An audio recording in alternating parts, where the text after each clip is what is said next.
एलिज़ाबेथा Demidov की कब्र पर एक कहानी मशहूर है। इनकी मौत पेरिस में 1818 में हो गई थी। वो रशिया से थी और उनका जन्म एक अमीर परिवार में हुआ था। उनकी निकोलाई डेमिडोव से शादी हुई थी। एलिज़ाबेथा और निकोलाई को पेरिस छोड़ना पड़ा जब रशिया और फ्रांस के बीच में टेंशन्स बढ़ गई थी नेपोलियन के ज़माने में। पर एलिज़ाबेथा कुछ समय बाद पेरिस में वापस आ गई अपने पति से अलग होने के बाद। एलिज़ाबेथा की मौत के बाद एक ग्रीक स्टाइल में वहाँ पर मौसोलियम बनाया गया। ये काफ़ी खूबसूरत स्ट्रक्चर था जिसे लोग आज भी देखने जाते हैं। पर 80 साल बाद दुनिया के अखबारों में एलिज़ाबेथा की वसीयत की खबर छपने लगी। इसमें लिखा था कि जो मौसोलियम में 365 दिन और 366 नाइट्स गुजारेगा उसे 1 मिलियन फ्रैंक्स दिए जाएंगे। उस इंसान को हमेशा वहाँ पर अकेला रहना होगा। कोई उस इंसान के लिए वहाँ पर खाना ला सकता है पर वो भी उससे बात नहीं कर सकता। वो रात के समय 1 घंटे के लिए उस सेमेट्री में घूम सकता है पर जब उसके गेट्स बंद हो जाएं। एलिज़ाबेथा को वहाँ एक क्रिस्टल कॉफिन में दफन किया गया था और अंदर शीशे लगाए हुए थे ताकि उसे हमेशा देखा जा सके। काफ़ी लोगों ने इस चैलेंज को अटेम्प्ट करने की कोशिश की पर लोग कुछ दिन से ज़्यादा वहाँ पर ठहर नहीं पाए। सबसे ज़्यादा भी अगर कोई रह पाया तो वो 3 हफ्ते के लिए ही था और उसके बाद उसकी दिमागी हालत ठीक नहीं रही। दूसरे कई लोगों की टॉम छोड़ने के बाद तबीयत काफ़ी ख़राब हो गई। आज भी जिन विजिटर्स ने ये टॉम केवल बाहर से देखा है उन्हें कुछ अजीब सा महसूस हुआ है। कुछ लोगों ने यह भी कहा है कि एलिज़ाबेथा एक चुड़ैल थी और टूम पर सिंबल्स यही दिखाते हैं। पर ये सिंबल असलियत में उसकी फैमिली के बारे में थे। वैसे वसीयत में लिखी गई शर्त असली नहीं थी। इसे शिकागो के अखबार ने छापा था। इसके बाद दूसरे कुछ न्यूज़पेपर ने इस खबर को उठा लिया पर इसकी सत्यता को कभी नहीं परखा गया। दूसरी कहानी एक एलिवेटर गेम के बारे में है। एलिवेटर गेम काफ़ी पॉपुलर अर्बन लेजेंड है जो ऐसी प्रथा के आसपास घूमती है जो आपको दूसरी दुनिया या दूसरी दुनिया से किसी को आपके पास ले आती है। कि जापान के इंटरनेट फोरम्स पर 2008 में शुरू हुई थी और इसके बाद पूरी दुनिया में फैल गई। ये लेजेंड एक गेम के बारे में बताती है जो लिफ्ट के अंदर खेला जाता है जिसमें कम से कम 10 फ्लोर हों। खेलने वाले को लिफ्ट में अकेला होना चाहिए या दूसरे प्लेयर्स के साथ। उसे कुछ स्पेसिफिक फ्लोर्स पर एक सीक्वेंस में जाना है पर कभी भी लिफ्ट के बाहर कदम नहीं रखना। उसे बीच में 5th फ्लोर पर ज़रूर जाना है। जब एलिवेटर 5th फ्लोर पर पहुंचेगा तब एक औरत लिफ्ट में एंटर करेगी। इस लेजेंड के हिसाब से इस औरत से कोई बात नहीं करनी है। उसके बाद उसे 1st फ्लोर का बटन दबाना है। अगर लिफ्ट 1st फ्लोर पर पहुंच जाती है इसका मतलब इस ट्रिक ने काम नहीं किया। लेकिन अगर ये लिफ्ट 1st फ्लोर पर जाने के बजाय 10th फ्लोर पर पहुंच जाती है तो इस ट्रिक ने काम किया है। वैसे 10th फ्लोर पर पहुंचकर इसके बाद क्या होगा इस पर कई अलग राय हैं। इस कहानी के ओरिजिनल वर्जन के हिसाब से आगे क्या होगा इस पर कोई क्लैरिटी नहीं है। पर बाद के वर्जन्स में बोलते हैं कि प्लेयर्स किसी दूसरी दुनिया में जा सकते हैं जहां पर वो बिल्कुल अकेले होंगे और वो बाहर की तरफ देखेंगे तो वो जगह दिखेगी जहां पर वो रहते हैं और आकाश में एक बहुत बड़ा रेड क्रॉस दिखेगा। असली दुनिया में वापस आने के लिए उन्हें अपना एलिवेटर ढूंढना होगा और दोबारा वही फ्लोर सीक्वेंस दबाना होगा जिससे वो वहाँ पर आए थे। अगर एलिवेटर इसके बाद 1st फ्लोर पर पहुँच जाता है तो प्लेयर असली दुनिया में वापस आ जाएगा। लेकिन अगर लिफ्ट वापस ऊपर जाने लगती है तो प्लेयर को सारे बटन दबाने होंगे उसे रोकने के लिए और अगर ऐसा नहीं कर पाता है तो वो हमेशा लिफ्ट में ही फंस जाएगा। जब इंटरनेट पर ये कहानी के बारे में लोगों ने जाना तो उन्होंने ये गेम कंप्लीट होने के बाद अपने एक्सपीरियंसेस शेयर किए। चाहे बस एक कहानी हो पर एलिवेटर्स या छोटी जगहों का डर कोई नई चीज़ नहीं है और ये काफ़ी लोगों को होता है। इन कहानियों की शुरुआत को जापान में हुए कई सारी लिफ्ट की खराबियों के बाद मानी जाती है।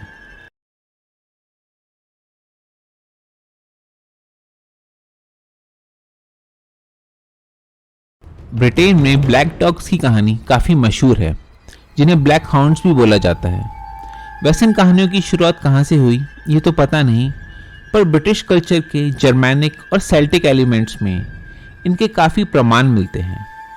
इनकी लाल आँखें और पैने दांत होते हैं। इनमें कुछ खूंखार होते हैं और कुछ नहीं। खूंखार कुत्तों की संख्या ज़्यादा है। ऐसा भी माना जाता है कि ये चुड़ैलों के पालतू होते हैं। ये कुत्ते ज़्यादातर सुनसान सड़कों, पुलों या कब्रिस्तान में पाए जाते हैं। कुछ लोग ये भी कहते हैं कि ब्लैक हाउंड्स किसी पौराणिक खजाने के रक्षक हैं। ये भी कहा जाता है कि अगर कोई इन ब्लैक हाउंड से लड़ने की कोशिश करेगा तो ये रिटेलिएट करेंगे और काफ़ी सीरियस नुकसान पहुंचाएंगे, जिसमें पैरालिसिस या मौत भी हो सकती है। ब्लैक हाउंड से लड़ना तो अलग बात है, सिर्फ इसे देखने से ही आने वाले समय में देखने वाले का काफ़ी नुकसान या मौत भी हो सकती है। 4 अगस्त 1577 को इंग्लिश क्लर्जीमैन अब्राहम फ्लेमिंग ने ब्लैक डॉग्स को सेंट मैरीज चर्च नॉर्विच में देखा था। वहाँ पर इसने चर्च अटेंड कर रहे लोगों पर हमला किया और उन्हें मारा। इसके बाद ब्लैक हाउंड कहीं गायब हो गया। आज Saint Mary's church tourist destination है, जहाँ लोग इस घटना की वजह से आते हैं। एक और घटना के अंदर 1596 में इंग्लैंड में काफ़ी अकाल पड़ा था। उसी वक्त एक व्यक्ति को काला जादू करने के लिए सजा हुई और उसे न्यू गेट प्रिजन में भेजा गया। वहां पर दूसरे कैदी अकाल की वजह से खाना न मिलने के कारण काफ़ी भूखे थे। जैसे ही जादूगर जेल में आया तो इन लोगों ने उसे मारकर खा लिया। इस घटना के बाद इन कैदियों को ब्लैक डॉग दिखने लगा और इन्हें लगा कि जादूगर की आत्मा है जो उनसे बदला लेने आ रही है। इसके बाद धीरे धीरे उन कैदियों की मौत होने लग गई, जब तक उनमें से कोई भी नहीं बचा। लाइम रेजिस के फार्म हाउस को ब्लैक डॉग से हॉन्टेड माना जाता था।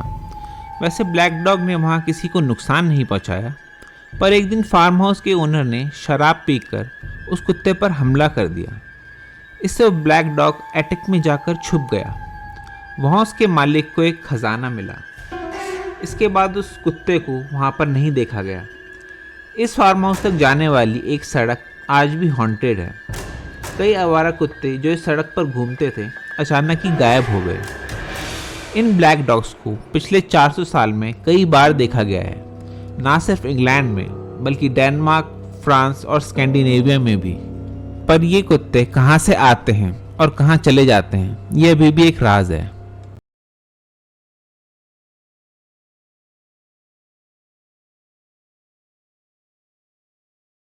1916 से 1930 के बीच दुनिया भर में एक रहस्यमय बीमारी फैली थी, जिससे लाखों लोग पीड़ित हुए थे और लगभग 1/3 लोगों की मौत हो गई थी और कई लोग परमानेंटली डिसेबल्ड हो गए थे। एक अनुमान के मुताबिक इस महामारी से केवल यूरोप में कम से कम 5 लाख लोग प्रभावित हुए। इस अजीबोगरीब बीमारी की वजह आज भी रहस्य बनी हुई है।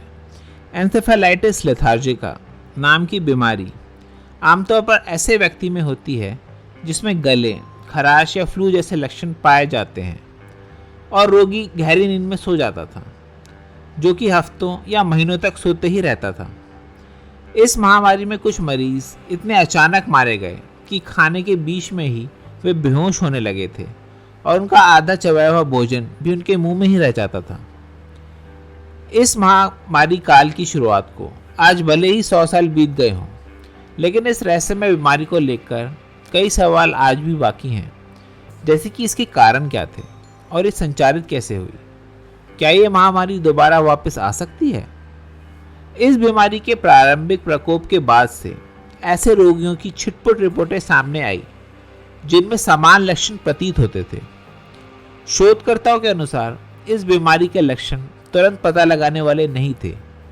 इसमें अजीब न्यूरोसाइकेट्रिक व्यवहार और अत्यधिक सुस्त नींद जो कोमा जैसी प्रतीत होती थी, और इसके साथ ही मांसपेशियों में अकड़न होना इस बीमारी के कुछ मेन सिम्टम्स थे।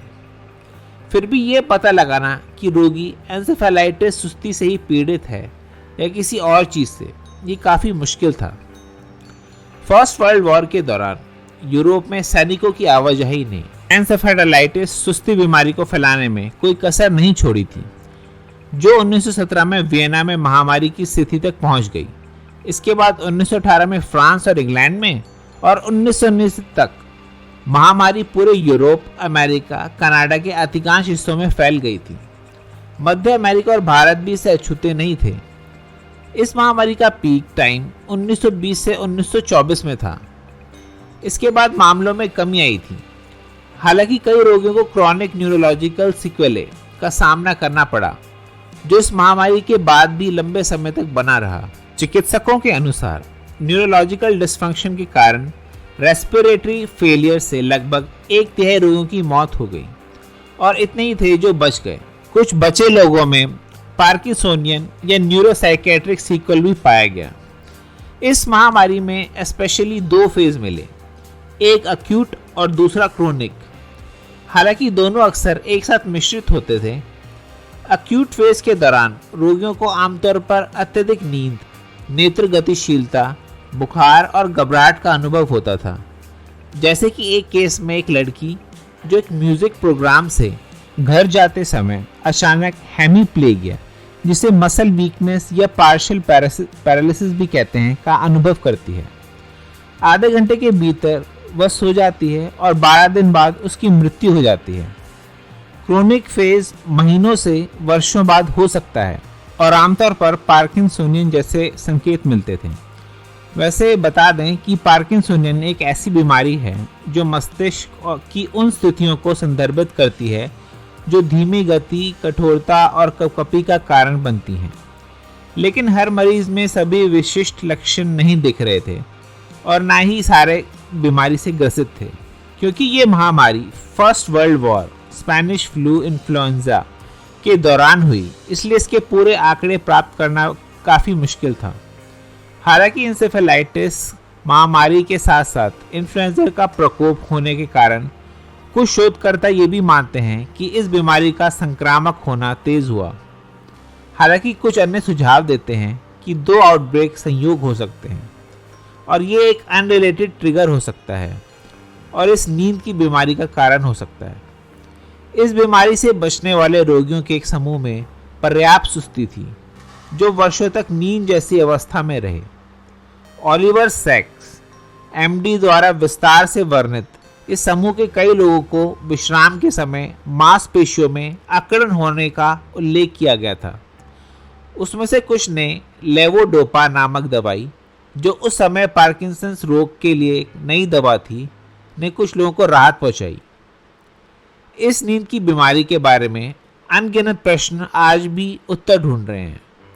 ये एक दुर्लभ न्यूरोलॉजिकल बीमारी थी जो अपेक्षाकृत कम समय के लिए इतनी व्यापक थी और अभी भी एक रहस्य बनी हुई है। शायद हम कभी नहीं जान पाएंगे कि एन्सेफेलाइटिस सुस्ती महामारी एक इन्फेक्शंस के कारण हुई थी या माइक्रोबियल एजेंट की असामान्य प्रतिक्रिया थी।